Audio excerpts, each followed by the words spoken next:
First ever factory outlet Mukunda jewelleries, Kukatpally, Khammam, Kothapet, Somajiguda, Hanumakonda and Suchitra. టమాటాతో ఎండుమిర్చి ఒక పచ్చడి చేసామా, పచ్చిమిర్చి పచ్చడి చేసుకుందాము. ఒక చిన్న పోపు చాయిస్ ఉంటేనండి, ఇది బ్యూటిఫికేషన్ కోసమే కానీ అసలు తాలింపు అవసరమే లేదు. దీనికి కావాలంటే వేసుకోవచ్చు, ఇప్పుడు మనం ఏం వేయద్దు, జస్ట్ సింపుల్గా చేసుకుందాం. కొద్దిగా ఒక స్పూన్ నూనె వేయండి, మొదట చిన్న స్పూను జీలకర్ర వేయండి, అంతే. ఇదే మనం తాలింపు. టమాటాలు చిన్న ముక్కలు తరిగి పెట్టుకోండి పక్కన. తర్వాత జీలకర్ర వేగాక అందులో పచ్చిమిరపకాయలు వేయించేసేద్దాం. మిర్చి కొద్దిగా చిన్న చీలిక పెట్టకపోతే ఢామ్ అని పేలి మొహం మీద పడుతుంది. కాబట్టి నేనేం చేస్తానంటే హాఫ్ కట్ చేసి వేస్తే సరిపోతుంది. జీరా వేగగానే మిర్చి వేసేద్దాము.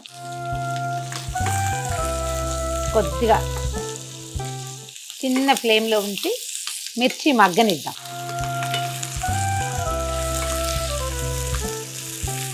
ఈ వేగిపోయిన మిరపకాయలను తీసి పక్కన పెట్టుకుందాము.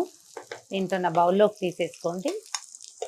అవి నూనెకి వేగినట్లయితే చాలు. జీలకర్ర కూడా సాధ్యమైనంత తుడిచేసేయండి. మళ్ళీ ఒక్క స్పూను నూనె వేసి అదే వేడెక్కుతుంది. టమాటాలు వేసేద్దాము. ఒక 6-7 టమాటాలతో చేసుకుంటే ఒక బౌల్ పచ్చడి అవుతుంది, ఒక పూటకు సరిపోతుంది. దీంట్లో కొంచెం పసుపు, తర్వాత ఒక స్పూన్ ఉప్పు వేసి మూత పెట్టుకోవచ్చు, లేదా ఇలాగే డైరెక్ట్గా కూడా మగ్గనివ్వచ్చు. నేను మీడియం సైజు ముక్కలు తరిగాను, హాఫ్ కట్ చేసినా పర్వాలేదు. సన్న ముక్క తరిగితే కొంచెం స్పీడ్గా అవుతుంది అంతే. పొయ్యి కొంచెం మీడియంకి హైకి మధ్యలో ఫ్లేమ్లో పెట్టడం, మూత పెట్టేస్తే చకచక అయిపోతుంది. మీరు రెండో పని చేసుకునే లోపల ఇది వచ్చేస్తుంది. టమాటాలు మగ్గిపోయినాయి, దగ్గరకు వచ్చేసింది. ఇంచుమించుగా నూనె కూడా కనపడుతుంది. స్టవ్ ఆపేసేద్దాము. వేరే ఏదైనా ఒక ప్లేట్లోకి కనుక తీసి పెట్టుకుంటే ఈ ముక్కలు చల్లారిపోతాయి. ఈ లోపల మనం ఏం చేద్దామంటే, మనం పచ్చిమిర్చి మగ్గబెట్టి పెట్టుకున్నాం కదా, దీంట్లోకి ఇప్పుడు ఉంది కీ పాయింట్. జనరల్గా నేను వెల్లుల్లిపాయలు అవి తక్కువ వాడతానండి. వాడతాం, అసలు చేయకపోవటం కాదు, కానీ కొంచెం తక్కువ. ఒక 1/2 డజన్ వెల్లుల్లి గర్భాలు వేస్తున్నాను. మనం జీలకర్ర వేసాం, కానీ పచ్చి జీలకర్ర వేస్తే ఎక్కువ రుచిగా ఉంటుంది. వెల్లుల్లిపాయలు, జీలకర్ర ముందు ఇవి రెండు తొక్కేసేద్దాం.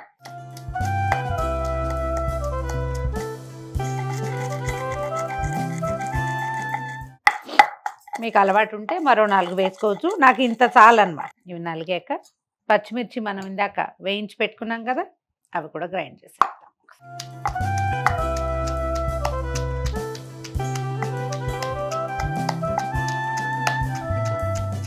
రుబ్బు రోల్ కూడా బాగానే ఉంటుంది. ఇప్పుడు మనం ఇది చిన్న రోల్ కదా, రుబ్బేది ఉంటుంది, అది కూడా అసలు పచ్చిమిర్చి అవి భలే మెత్తగా నలిగిపోతాయి.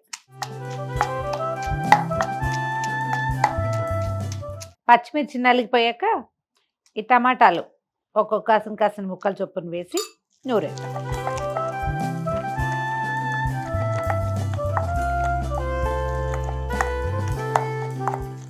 మనం ఎంత వేయదలుచుకున్నామో అంత. కొత్తిమీర కూడా రోట్లో వేసి దంచేస్తే కొత్తిమీర కనపడాలన్న అందం కోసం చూడదు, ముక్కలు పైన కాకుండా నూరింది ఎక్కువ రుచిగా ఉంటుంది.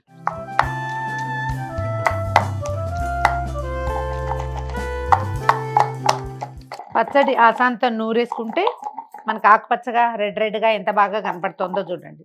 దీంట్లో మీ తాలింపు కేవలం మీ ఛాయిస్ అయితే తప్ప దీనికి పై తాలింపు సౌందర్యం అస్సలు ఇంకా అవసరమే లేదు. ఇందులో పప్పులు తగులుతూ ఉండాలి, కొంతమందికి అలా ఉంటుంది, పటపట్లాడుతూ ఉండాలి, శనగపప్పులు తగలాలి, మినపప్పు తగలాలి. మీకు ఆ ఛాయిస్ ఉంటే వేసుకోండి, కానీ అవి ఏవి లేకపోయినా కూడా ఈ పచ్చడి చాలా బాగుంటుంది. కొద్దిగా జీలకర్ర వేగింది ఉంది కదా, దాన్ని ఉండనివ్వండి, లేదా ఇలా వేసి కలిపేసి పచ్చడిని బౌల్లోకి తీసేసుకోండి.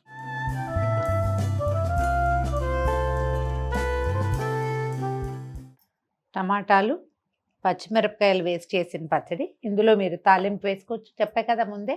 అన్నంలోకి బాగుంటుంది, దోశల్లోకి, తర్వాత రొట్టెల్లోకి, ఇడ్లీలోకి, దిబ్బ రొట్టెలోకి, ఏదైనా పొంగలి అలాంటివి చేసుకుంటే దాంట్లోకి, ఉప్మాలోకి కూడా ఎక్సలెంట్గా ఉంటుంది.